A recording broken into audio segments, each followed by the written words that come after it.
Riigi teehoiukava on alusdokument selleks, et planeerida juba pikemalt ette tegevusi, mida vaja teha teede ehitamise ja hoolduse tagamiseks. Valitsus kiitis täna heaks selle alusdokumendi kuni aastani 2029. Selgub, et mõne aasta tagusest rahalisest mõõnast on üle saadud. Eelmisel aastal tegime otsuse teede rahastust märkimisväärselt suurendada.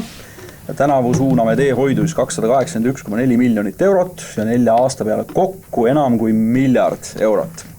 Ja selles sisaldub ka mootorsõiduki maksust laekuv aastamaks, keskmiselt siis 85 miljonit eurot aastas. Ja lisaks annab teehoiukava pikema sihi kuni 2035. aastani, ehk milline teede arendamise tempo on praeguse rahastuse jätkumise juures realistlik. Põhiline teehoiukava eesmärk on välja ehitada 2+2 teed Pärnu ja Tartu suunal. Kindlasti see eesmärk ei täitu ennem 2035. aastat.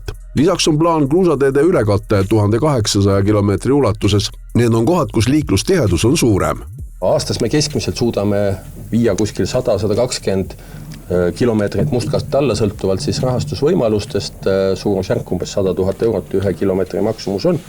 Selle aasta numbrit minister juba mainis, et see on 156 kilomeetrit, aga ennekõike see on teatud eriotsustest tingitud ja sinna hulka käib näiteks Saatse saapa ümbersõidu ja selle ligipääsu teedega rajamise mitukümmend kilomeetrit, et selle võrra see objektide nimekiri on sellel aastal pikem. Mis aga hakkab silma sellelt kaardilt, kui arendatakse ikkagi 2+2 maanteid nii Tartu kui ka Pärnu suunal, siis Ida-Virumaa on täielikult sealt välja jäänud ja seal praktiliselt mitte midagi toimub.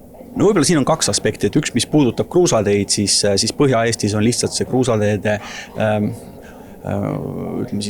hulk oluliselt väiksem kui Lääne-Eestis ja Lõuna-Eestis, ehk siis siin on juba tehtud. Teine pool on see, et 2+2 rajaliste osas on meil 2 põhimaanteed, on siis Pärnu suund, ehk siis Iklani suund Tallinnast ja Tartu suund. Ja need on ka Euroopa mõistes TNT põhivõrgu maanteed, mis tuleb kõigepealt ehitada siis 2+2 rajalisteks. Ja kui need on tehtud, siis järgmine on Ida-Virumaa suund. Taristuehituse liidu juhi väitel võib seni nähtu põhjal teehoiukavaga rahule jääda. See annab sektorile taas kindluse investeeringuteks ja liiklejatele suurema ohutuse.